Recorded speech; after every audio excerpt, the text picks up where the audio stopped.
Hello future IITians and NITians. तो जैसा कि आप सभी लोगों को पता है जेई मेंस 2024 का एग्ज़ाम बहुत ज़्यादा पास में है। ऐसे क्रूशियल पीरियड में हम एक सेगमेंट स्टार्ट करने जा रहे हैं जिसमें हम पर वीडियो मैथमेटिक्स के 5 क्वेश्चंस को सॉल्व करेंगे। ये 5 क्वेश्चंस आपके अपकमिंग जेई के एग्ज़ाम्स के लिए काफ़ी ज़्यादा हेल्पफुल होंगे, काफ़ी अच्छे क्वेश्चंस हैं। और बस यहाँ पे कंडीशन ये है कि आपको इस वीडियो को एक रेगुलर वीडियो की तरह ट्रीट नहीं करना है, मतलब चला के छोड़ नहीं देना है। ठीक है, आपके पास पेन एंड पेपर होना चाहिए और जब भी कोई क्वेश्चन स्क्रीन पे आता है तो आप पहले उसको खुद से ट्राई करें और देखें कि क्या उसका आंसर आ रहा है। जैसे कि फॉर एग्जांपल ये क्वेश्चन है, अब इसको पहले आपको खुद से ट्राई करना है और फिर यहाँ पे देखना है कि आपका कौन सा आंसर आ रहा है, और फिर बाद में जब मैं यहाँ पे इसको सॉल्व करूँगा तो आंसर को आपको मैच करना है और लास्ट में कमेंट सेक्शन में ये कमेंट करके बताना है कि 5 में से कितने क्वेश्चंस आपके करेक्ट हो रहे हैं। तो प्रॉपर वे में हम इसको सॉल्व करेंगे और प्रॉपर वे में ही जो हमारी ये टेस्ट सीरीज या मिनी टेस्ट सीरीज है इसको हम स्टार्ट करेंगे। तो फर्स्ट क्वेश्चन से स्टार्ट करते हैं। जैसे कि आप लोग यहाँ पे देख सकते हैं, हमको एक फंक्शन दे रखा है ना। इस फंक्शन को हमको बताना है कि ये ऑड फंक्शन है या इवन फंक्शन है। अब उसके अलावा नन फंक्शन, इसको देखो नन फंक्शन भी हम बोलते हैं, यानी कि नाइदर ऑड नॉर इवन। अब किसी भी फंक्शन को चेक करने के लिए इस तरीके से अपने को क्या पता है कि ऑड फंक्शन या इवन फंक्शन का कहानी क्या है कि x की जगह अगर मैं माइनस एक्स डालता हूं तो आउटपुट क्या आता है। अगर जैसे मान लो एफ एक्स आता है तो इवन फंक्शन है, माइनस एफ एक्स आता है तो ऑड फंक्शन है, कांस्टेंट फंक्शन तो मतलब कांस्टेंट फंक्शन होता है, और अगर इन दोनों में से कोई सा भी केस नहीं आ रहा है तो वो नन फंक्शन है। तो यहाँ पे हम क्या करेंगे, यहाँ पे हम सबसे पहले x की जगह माइनस एक्स डालेंगे। तो माइनस एक्स जैसे ही मैं यहाँ पे डालता हूँ तो यहाँ पे आ जाएगा सेक लॉग, और यहाँ पे आएगा ये माइनस एक्स हो जाएगा प्लस रूट के अंदर ये सेम ही रहने वाला है क्योंकि बाद में यहाँ पे एक्स का स्क्वायर हो रखा है। अब देखो वैसे देखने से लग रहा है कि अब तो ये तो कुछ भी नहीं बन रहा है, लेकिन यहाँ पे थोड़ा सा सिंप्लीफाई अगर मैं इसको करता हूँ कि यहाँ पे इसको ऐसे लिख देते हैं हम, root of 1 plus X square minus X. अब इसको देखो मल्टीप्लाई अगर मान लो मैं इससे कर देता हूँ 1 plus X square plus x divided by 1 plus X square plus x, multiply और डिवाइड में इससे कर दे रहा हूँ। तो देखो ऊपर यहाँ पे क्या बनेगा, अब काफ़ी इंटरेस्टिंग तरीके से क्वेश्चन सॉल्व होगा। जैसे यहाँ पे सेक आ जाएगा, यहाँ पे आएगा लॉग, और ऊपर यहाँ पे ये रूट हट जाएगा तो पहले बनेगा 1 प्लस एक्स स्क्वायर और यहाँ पे आ जाएगा minus X square divide by X plus root of 1 plus X square. ये हमारे पास में निकल के आ रहा है जिसमें एक्स स्क्वायर से एक्स स्क्वायर कैंसिल हो जाएगा, और फाइनली अपने पास यहाँ पे क्या आ रहा है, ये आ जाएगा sec of log 1 upon X plus root over 1 plus X square. ये आ रहा है। देखो ये वैल्यू और ये वैल्यू बिल्कुल सेम है, बस यहाँ पे फर्क क्या है, ये इसका रेसिप्रोकल है ये वाला। तो यहाँ पे पावर -1 होगी, लॉग है, लॉग की पावर जो है आगे आ जाती है तो माइनस यहाँ पे आ जाएगा। तो हमारे पास में वैल्यू यहाँ पे आएगी sec minus log X plus root of 1 plus X square. ये हमारे पास में आ रहा है निकल के। अब देखो इस पूरे को अगर मान लो मैं थीटा बोल देता हूँ तो मेरे पास एक्चुअली में क्या लिखा है, यहाँ पे लिखा है सेक माइनस थीटा, और हमको क्या पता है कॉस माइनस थीटा और सेक माइनस थीटा ये जो है, जैसे कि कॉस माइनस थीटा को हम क्या लिख सकते हैं, ये कॉस थीटा ही होता है।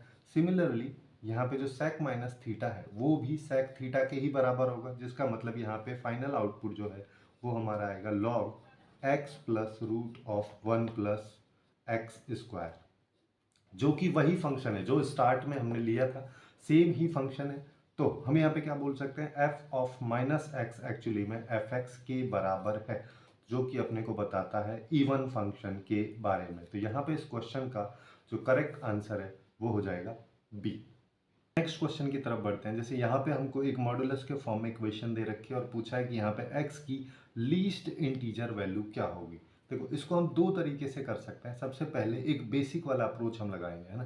बेसिक अप्रोच के लिए कहानी क्या होता है कि इसके क्रिटिकल पॉइंट अपने को ढूंढने होते हैं, जैसे कि 0 और 1 इसके क्रिटिकल पॉइंट है, जिसमें 1 जो है x की जगह हम डाल ही नहीं सकते क्योंकि नीचे यहाँ पे 0 हो जाएगा जो अपने को नहीं चाहिए, है ना।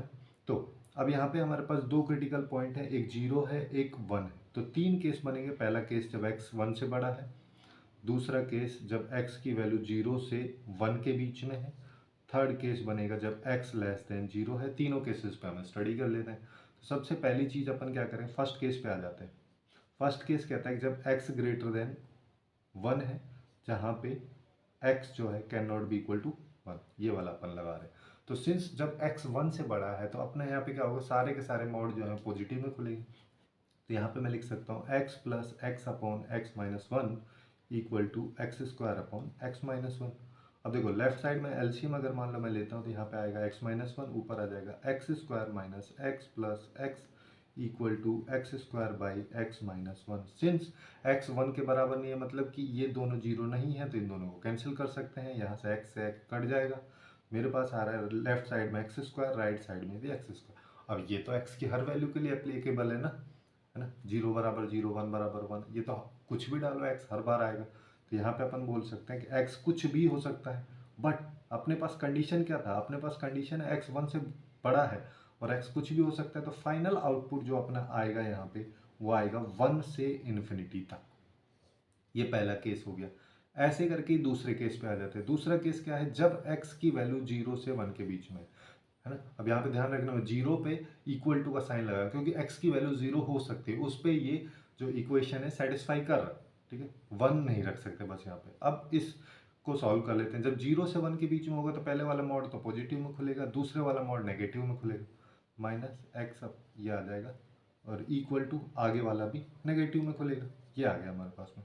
इधर फिर से वही एलसीएम ले लेते हैं। एलसीएम लोगे तो यहाँ पे आएगा X square minus X equal to minus X square by X minus one, ठीक है। यहाँ से वापस से एक्स माइनस वन से एक्स माइनस वन कैंसिल हो जाएगा।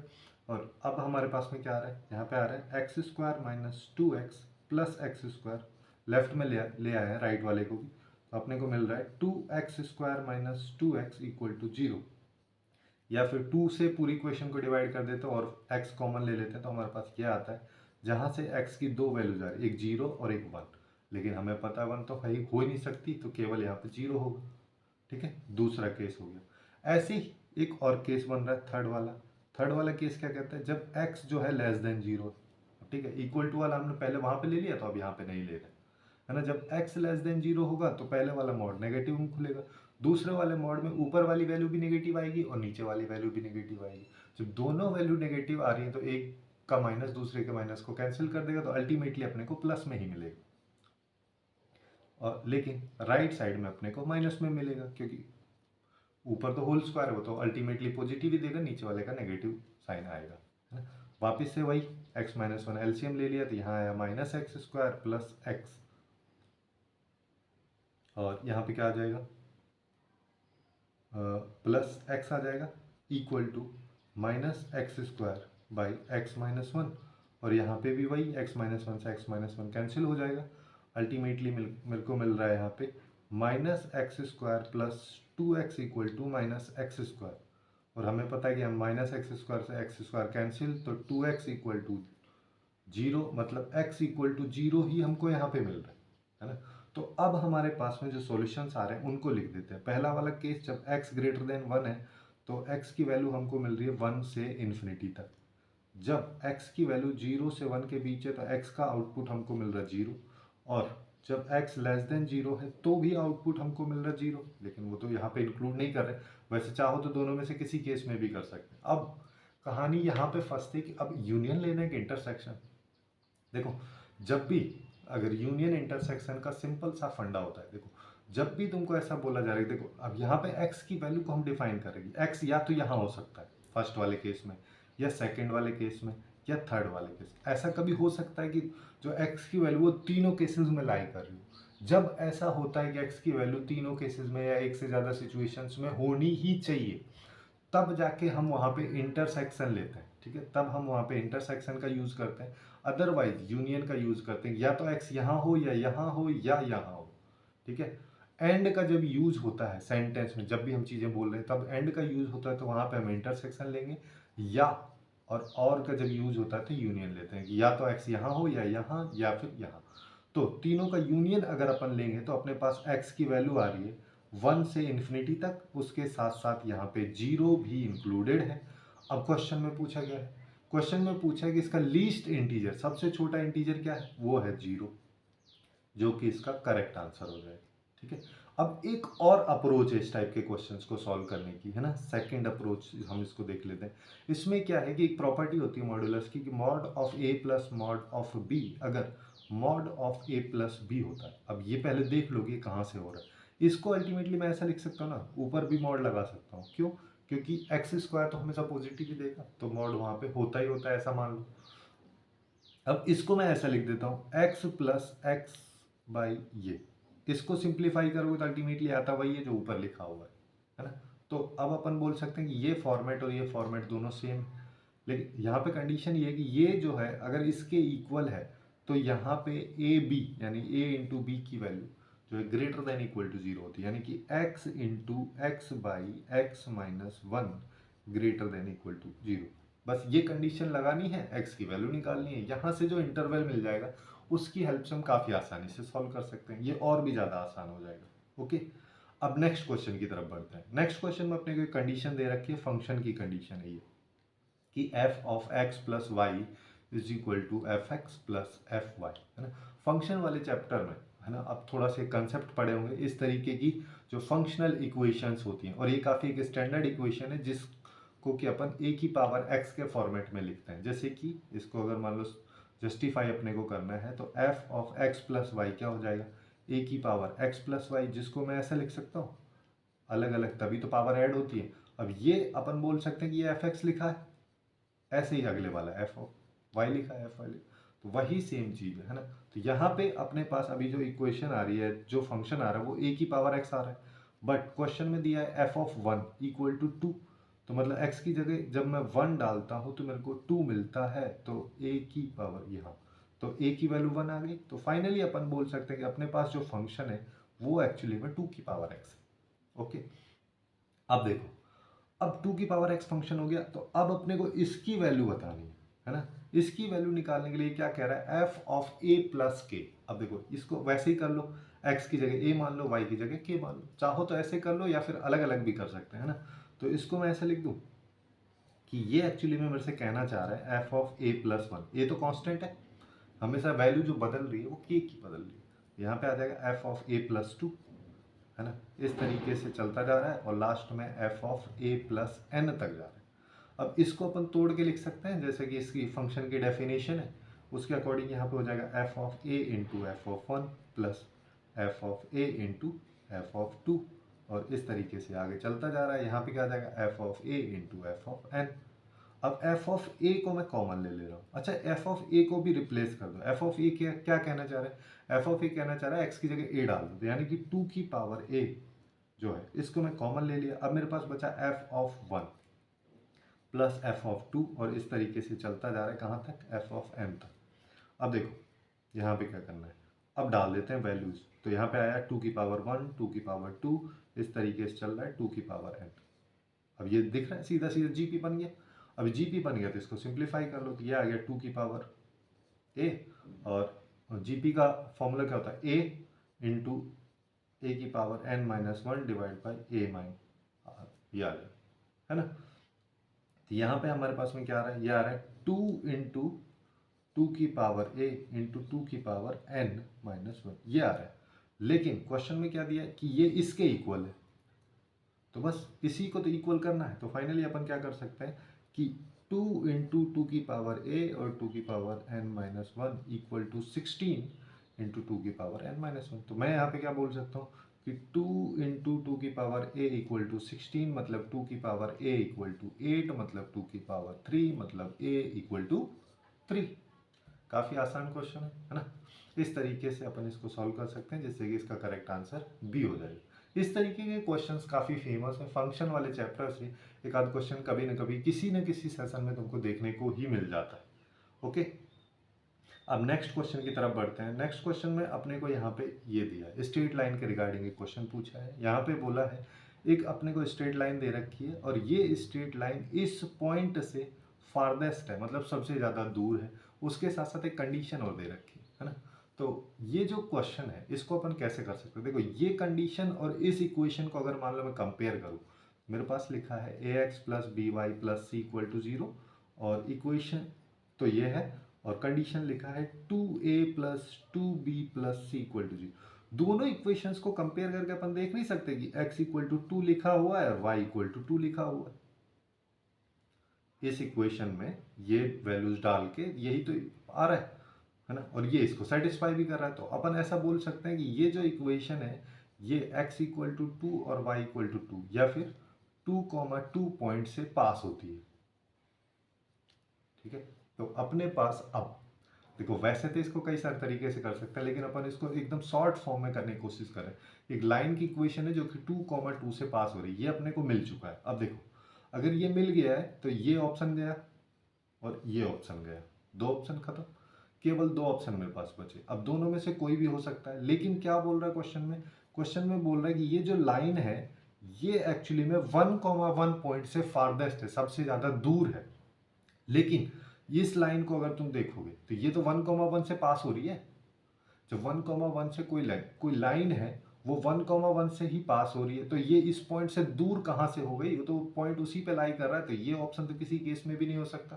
तो अपना जो करेक्ट आंसर है वो निकल के आएगा सी। ओके, अब आगे चलते हैं नेक्स्ट क्वेश्चन की तरफ। नेक्स्ट क्वेश्चन में अपने को क्या बोला है, जो कि सेगमेंट का लास्ट क्वेश्चन है। यहाँ पे अपने को एस एक सेट दे रखा है जहाँ पे अल्फा की वैल्यूज हैं सेट के अंदर, और अल्फा की वैल्यूज इस इक्वेशन की हेल्प से निकाली जा रही है। उन अल्फा की वैल्यूज का यूज करके अपने पास एक इक्वेशन है, और इस इक्वेशन में जो बीटा है ये बीटा की मैक्सिमम वैल्यू बतानी है जब इस इक्वेशन के क्वाड्रेटिक इक्वेशन के रूट्स रियल है। काफी अच्छा क्वेश्चन है ना। यहाँ पे देखो, यहाँ पे सबसे पहले अल्फा की वैल्यू निकाल लेते हैं। अल्फा की वैल्यू निकालने के लिए इस इक्वेशन को सिंप्लीफाई करेंगे, तो ये एक्चुअली में हमको लिखा है log m minus log m, जिसको अपन सिंप्लीफाई करके क्या लिखते हैं log m बाई n। बस इसी चीज़ का यूज़ करना है। तो यहाँ पे क्या आ जाएगा log बेस 2, यहाँ पे आ गया 9 की पावर, अच्छा 2a नहीं है वो, 2 alpha minus 4 plus 13 divide by 5/2 into 3 की पावर ये +1 इक्वल टू 2। अब इसको उधर ले जाते हैं, है ना, इसको उधर ले गए तो 2 की पावर 2 यानी कि 4 हो जाएगा। तो मेरे पास क्या है 9 2 अल्फा माइनस 4, एक सेकेंड, है ना, +13 डिवाइड बाई 5/2 इंटू 3 की power 2 alpha minus 4 plus 1 equal to 4। अब यहाँ पे देखो, अगर मान लो मैं यहाँ पे 3 की पावर 2 अल्फा माइनस 4 को t मान लेता हूँ, तो ये 3 की पावर 2 है, 9 जो है 3 स्क्वायर ही तो है। तो अब अपन इसको कैसे सिंप्लीफाई करके लिख सकते हैं, ये टी स्क्वायर हो गया plus 13 divide by 5t/2 plus 1 equal to 4। इसको मल्टीप्लाई कर लो, क्रॉस मल्टीप्लाई अगर मान लो मैं यहाँ पे करूँगा तो मेरे पास क्या आएगा, लेफ्ट में तो आ जाएगा टी स्क्वायर प्लस 13, राइट में मेरे पास क्या आएगा, राइट में 4 से मल्टीप्लाई कर दो, किसको 5t/2 प्लस 1 को। इसको सिंप्लीफाई करते हैं तो यहाँ पे आया T square plus 13 equal to 10t plus 4। सबको इधर ले आओ तो T square minus 10t plus 9 equal to 0। काफ़ी सिंपल क्वाड्रेटिक इक्वेशन है, इसके तो फैक्टर्स 1 और 9 होंगे। तो t माइनस 1 और t माइनस 9 इक्वल टू 0, जहाँ से t की वैल्यू एक तो 1 आ गई, एक 9 आ गई। लेकिन मेरे को t की वैल्यू थोड़ी ना चाहिए, t की वैल्यू से अपने को चीज़ें सॉल्व करनी है। आगे आगे कैसे सॉल्व करेंगे, जैसे कि अगर मान लो t की वैल्यू, पहला वाला केस ले लो 1 है, तो t की वैल्यू 1 है तो अपने को इसकी वैल्यू निकालनी है। तो यहाँ पे आ जाएगा 3 की power 2 alpha minus 4 equal to 1, ये t है। ये 1 मतलब 3 की पावर 0 ना, बेस इक्वल कर दिया, बेस इक्वल कर देते 2 अल्फा माइनस 4 इक्वल टू 0, तो अल्फा इक्वल टू 2, एक वैल्यू तो ये आ गई। चलो अगला वाला केस कि t इक्वल टू 9 है। जब t इक्वल टू 9 है तो इस केस को ले लेते हैं, तो यहाँ पे क्या आएगा 3 की power 2 alpha minus 4 equal to 9, 9 मतलब 3 का स्क्वायर, मतलब 2 अल्फा माइनस 4 इक्वल टू 2, है ना। तो 2 से 2 गया तो अल्फा माइनस 2 इक्वल टू 1, तो अल्फा इक्वल टू 3। दो वैल्यूज आ गई मेरे पास, एक अल्फा की 2 आ गई है, एक अल्फा की 3 आ गई। तो अल्फा, तो एस सेट अपने पास में आया है 2 और 3, ये मेरे पास एस सेट आई। अल्फा की जो जो वैल्यूज आ रही है सबको यहाँ पे मैंने रख दिया। अब इसका मतलब क्या होता है, देखो इसका मतलब ये कहना चाह रहा है कि पहले अल्फा की सब वैल्यूज का सम कर दो, बाद में होल स्क्वायर करो। और ये जो है ये कहना चाह रहा है कि अल्फा की पहले एक वैल्यू लो, उसमें +1 करो, उसका स्क्वायर करो, फिर प्लस, मतलब जैसे अल्फा के अगर दो वैल्यू हैं तो पहले ये फिर ये। चलो तो दोनों की अलग अलग वैल्यूज निकाल लेते हैं। जैसे इसकी निकालेंगे तो ये आ जाएगा 2 + 3 का होल स्क्वायर, मतलब कि 25 हो गया। 25 को 2 से मल्टीप्लाई कर देंगे, और यहाँ पे बात करेंगे ये आ जाएगा 2 + 1 का होल स्क्वायर प्लस 3 + 1 का होल स्क्वायर, ये आ गया 9, ये आ गया 16, मतलब ये भी 25 आ रहा है। तो अब अपने को इक्वेशन देखनी थी, यहाँ से आया x² - 25, तो इसकी वैल्यू है, इसके साथ 2 भी मल्टीप्लाई में है, ठीक है। तो 50 यहाँ पे x हो गया प्लस 25 बीटा इक्वल टू 0। अब क्या बोला है, x यहाँ पे इसका रियल है, यानी कि इसके रियल रूट्स हैं, रियल रूट्स हैं तो इसका d जो है ग्रेटर देन इक्वल टू 0 होगा, d इसका ग्रेटर देन इक्वल टू 0 कर दो।